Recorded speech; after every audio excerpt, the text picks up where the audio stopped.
Pessoal, existem espíritos, como por exemplo de pedófilos, que eles passam décadas ou séculos em algumas câmaras no umbral, como consequência de um desvio, desse desvio muito profundo nas suas existências, né? Essa última encarnação. Essas câmaras, elas são uma espécie de zona intermediária entre o umbral denso e os hospitais espirituais. E a consciência já não está tão totalmente embrutecida como quando ele chegou lá. Então a culpa já começou a aparecer, só que o espírito ainda ele não tem uma estrutura emocional, uma estrutura mental para conviver em um ambiente mais leve. Então ele fica dentro dessas câmaras, tá? E no caso de espíritos pedófilos, pode ficar lá por décadas, séculos, tá? 80, 90, 100 anos dentro dessas câmaras, para poder é, depois, né, entrar numa zona mais leve e pedir para reencarnação. E quando ele pede para reencarnar, muitas vezes eles pedem para vir com doenças limitantes ou sem uma mobilidade para não repetir esse mesmo crime contra as crianças ou contra, né, aquele processo de pedofilia que acontece. Então é o próprio espírito com um mínimo de lucidez pedindo travas para ele se proteger de si mesmo. Então ele sabe que quando ele reencarnar, ele vai perder a memória do que ele fez, só que ele não perde essa tendência, ele tem dentro de si mesmo uma tendência a isso. Então ele pede para vir com essas limitações. Então, ele pede um corpo que impeça de ter um acesso fácil à vítima, tá? E quanto maior o estrago causado, mais firme precisa ser esse processo de contenção e de reeducação desses espíritos, tá? Então, é uma maturidade que começa a ser desenvolvida aos poucos, tá? Então, começa com essa admissão, né? Eu tenho medo de mim mesmo, eu não confio em mim, tem limites. Então, é uma maturidade, é uma lucidez que os espíritos vão tendo ao longo da sua caminhada espiritual após o desencarne, tá?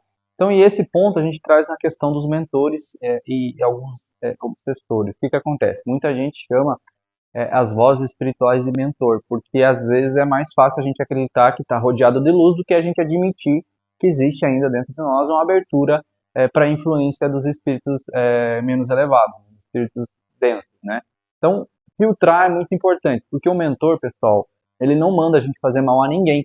Ele não fica incentivando vingança, humilhação, deboche, manipulação, dar o troco em alguém ou mostrar para a pessoa com quem ela mexeu, tá? O mentor, ele não negocia poder, dinheiro, relacionamento, vingança e muito menos status. Se a entidade está te oferecendo um atalho espiritual em troca de um ritual, em troca de uma oferenda, uma promessa, uma blindagem egoísta, isso não é um amparo, tá? Isso é comércio, quem faz comércio é seres de baixa vibração, tá? O mentor, ele também não vai ficar inflando o nosso ego. Se a voz que você está ouvindo está fazendo você se sentir especial, está fazendo você se sentir mais evoluído que as outras pessoas, porque você está vendo, porque você está ouvindo, porque você está incorporando, está psicografando, está canalizando, isso é um sinal de perigo, tá? Mentor nunca infla o nosso ego. O obsessor, ele é muito esperto e ele fica vestindo roupas de guia, né? Tem o obsessor inteligente, ele consegue se transfigurar em caboclo, exu, mentor, e vai trazer informações que dão sensação de poder, um acesso exclusivo. Em troca, ele vai ficar plantando um orgulho dentro de você, vai ficar plantando separação, a sensação de superioridade. Então, o mentor, de verdade, ele é firme. Às vezes, muitas vezes o mentor ele é duro, mas sempre puxa você para a responsabilidade, para a humildade, para a coerência, para o serviço. Ele não coloca a gente acima de ninguém. Ele coloca a gente mais consciente das nossas próprias sombras. Esse é o mentor de verdade, tá?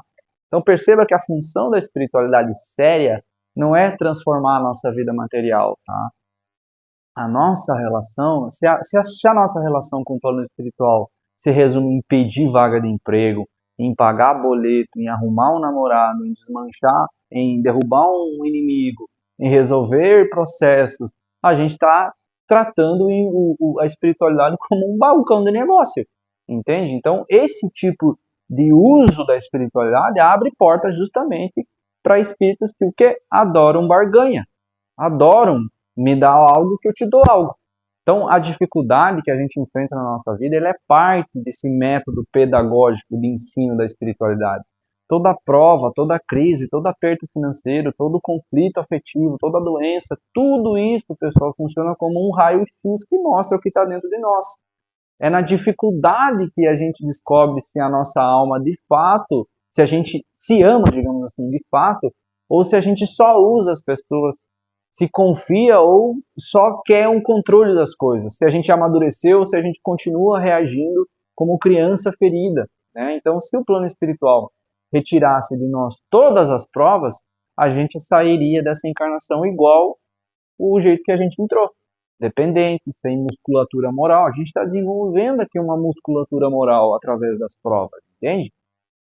E as colônias espirituais, elas entram nesse contexto como uma extensão natural dessa lei de elevação moral, tá? Através da lei de afinidade.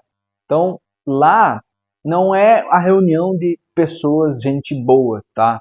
São cidades de trabalho, de estudo, de reparação e de preparo, tá? A grande diferença em relação à Terra é a densidade da matéria e a resposta dos pensamentos. Lá nos planos sutis, nas colônias, o pensamento ele é altamente plástico. O que isso significa? Que o nosso pensamento, que lá o pensamento realmente constrói, move, reformula, né, os ambientes.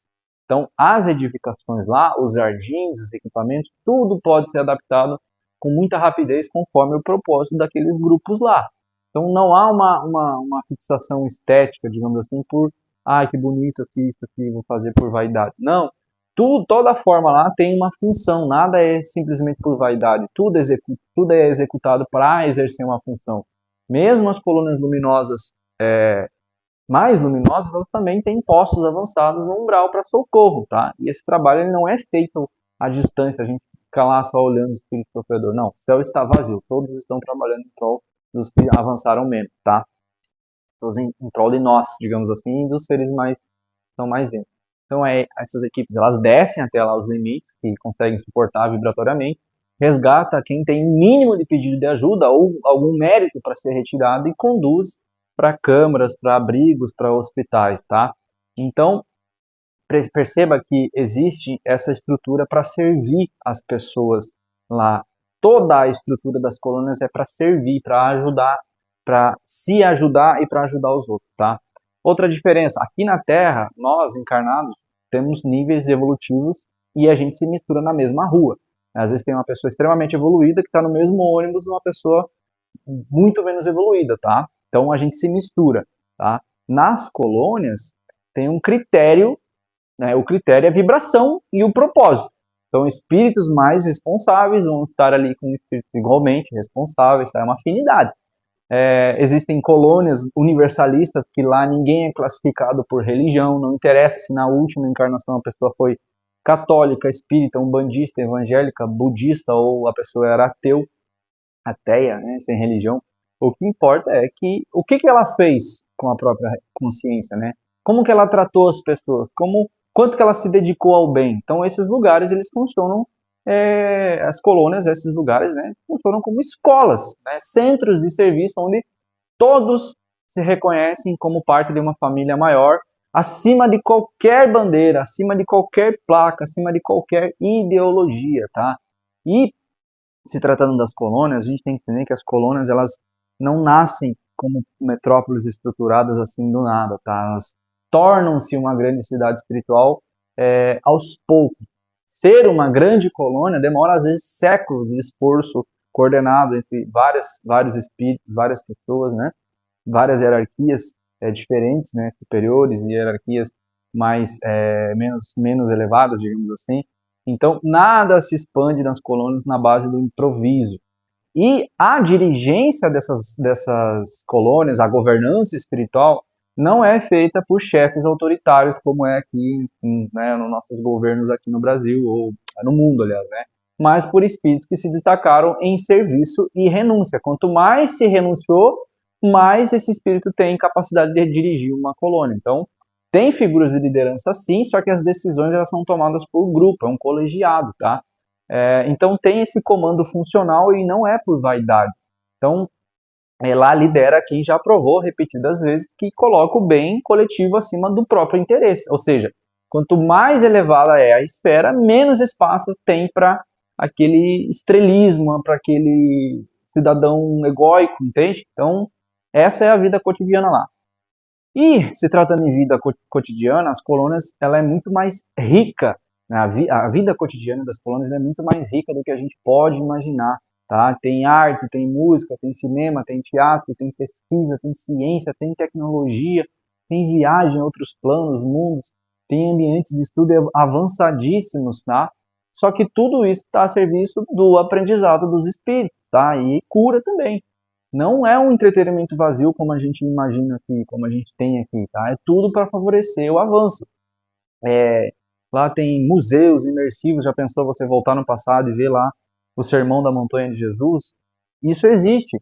São ambientes onde os espíritos podem revisitar esses eventos históricos, revisitar cenas do Evangelho, né? Fases da tua própria vida como forma de aprendizado, né? E tudo isso de forma muito sensorial, de forma expandida, para a gente compreender com mais profundidade as consequências dos nossos atos, né? E no umbral, muita gente pode achar que isso aqui é loucura, mas não, às vezes o espírito ele não responde mais a discurso. Então eles improvisam algumas apresentações artísticas, culturais nas zonas mais densas, porque esses espíritos começam a ser, os corações começam a ser atingidos através disso, tá? Então são recursos terapêuticos para alcançar esses espíritos que já não respondem mais a esses discursos racionais, entende? E dentro desse cenário, pessoal, a gente vai falar da nossa família biológica, tá? Que lá você não vai desencarnar e vai estar todo mundo no mesmo lugar, tá? A vida nas colônias, com qual a gente tem laço, dos nossos parentes, os parentes após desencarnar, a gente pode ser distribuído em várias faixas, de acordo com o nosso plano vibratório, de acordo com a nossa vibração. Então, alguns parentes vão para planos mais sutis, outros vão ficar presos em zonas densas, outros vão reencarnar. Então, o nosso acesso a esses parentes depende da nossa condição, da condição deles e das leis de mérito e de necessidade. Às vezes a gente visita, às vezes a gente intercede à distância, às vezes a gente participa de equipes de socorro que vão justamente onde esse familiar está lá, às vezes atolado na lama, às vezes no umbral denso, entende? Então, não funciona na lógica da carência afetiva de nós encarnados, que a gente acha que nas colônias a gente vai morar tudo no mesmo lugar. Não, tá? Isso o laço é mantido pelo nível profundo, obviamente, biológico ali, mas a prioridade é sempre o crescimento de cada espírito e não é através do apego. O teu processo é o teu processo do teu pai, da tua mãe, do teu irmão é o processo dele, entende? Então, prestem atenção em tudo que a gente faz aqui, em matéria, tudo que a gente tem aqui no plano físico é uma cópia primitiva do que existe no plano mais sutil. A nossa tecnologia, a nossa arte, a nossa cultura, a nossa estrutura social é uma reprodução muito limitada do que existe lá. Primeiro acontece lá, depois traz para cá. Só que aqui a gente reproduz de forma muito limitada o que foi inspirado através dos planos superiores, tá? A diferença está na intenção que se anima essas criações, digamos assim. Nos planos mais elevados, lá existe lazer, existe descanso, faz parte, só que faz parte de um equilíbrio de quem está trabalhando pelo bem. Não é um entretenimento vazio, tá? Na Terra, a gente só quer usufruir, só quer consumir a tecnologia, só quer lazer, só quer experiência.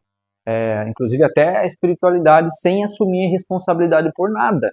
Tá? Na colônia, quer na colônia avançada, mas não quer ficar não quer ter um trabalho de disciplina aqui. Quer avançar para uma colônia espiritual, mas não quer ter disciplina aqui. Aqui precisa ter serviço, precisa ter renúncia, precisa ter aprendizado aqui também. Né? A gente quer um mentor forte, só que a gente não quer ser orientável. Você precisa ser orientável. A gente quer proteção, mas não quer ajustar a nossa conduta. Percebe que precisa primeiro a gente fazer algo, avançar um pouquinho mais para depois receber? Entende? Então, essa é uma construção da maturidade espiritual. E para a gente crescer a nossa maturidade espiritual, é necessário a gente entender 3 coisas básicas. Primeiro, que existe lei, não é um favoritismo, tá? Existem essas câmaras, as colônias, a reencarnação como limitação, tudo isso obedece a um padrão de justiça pedagógica que leva em conta as nossas escolhas, os nossos danos causados e um esforço da nossa parte de reparação e principalmente coragem de encarar as nossas próprias sombras, né? Segundo, mentoria espiritual. A mentoria espiritual séria nunca passa por cima da nossa responsabilidade. Nem Deus, nem mentor, nem guia vão viver a nossa vida por nós. Entende? Eles orientam, eles sustentam, eles resgatam quando possível, mas não subestimem o seu dever, não subestime o nosso dever de mudar as nossas atitudes, de mudar os nossos pensamentos e os nossos hábitos. E terceiro, o destino espiritual, ele não se decide pelo nosso discurso bonitinho, mas sim pelas práticas, tá? Aonde você vai parar depois da desencarne é uma consciência direta de como você pensa, de como você sente, de como você age agora, tá? Isso é lei. Se a gente colocar isso numa linha, as câmaras, essas câmaras que ficam intermediário para espíritos que fizeram um mal, né, muito grande, é um freio de emergência, tá? De quem abusou gravemente da liberdade. Talvez a gente já tenha passado por isso, talvez não, talvez passado por outros processos, talvez já estivesse já passamos por essas câmaras, tá? Então a gente pode, com certeza, a gente já abusou gravemente da nossa liberdade. E as colônias, o que são as colônias? São escolas, são cidades de trabalho onde se aprofunda o crescimento, né? Os mentores lá, eles são parceiros de caminhada, né? Inclusive para nós, eles são parceiros de caminhada. Não é uma babá. Os obsessores, eles estão aqui simplesmente para tentar nos desviar, que ficam se alimentando dos nossos vícios, estão trazendo esses problemas à tona para nós, né? E as dificuldades? São aulas. A dificuldade é tudo que traz para nós esse crescimento, tá? Então, assim, a gente está sendo treinado aqui, pessoal, para viver em ambientes onde não tem máscara, não dá para a gente sustentar algo lá. Lá é o que a gente realmente é. Então, esse pensamento, ele constrói a realidade, né? Então, não adianta, o ego ele não vai sustentar um personagem como o Tupin. Se a gente não aprender a fazer isso agora, em carne, vai precisar de muito mais câmara lá, de muito mais umbral e muito mais reencarnação até a gente parar de brincar com uma coisa séria que é o uso da nossa própria consciência.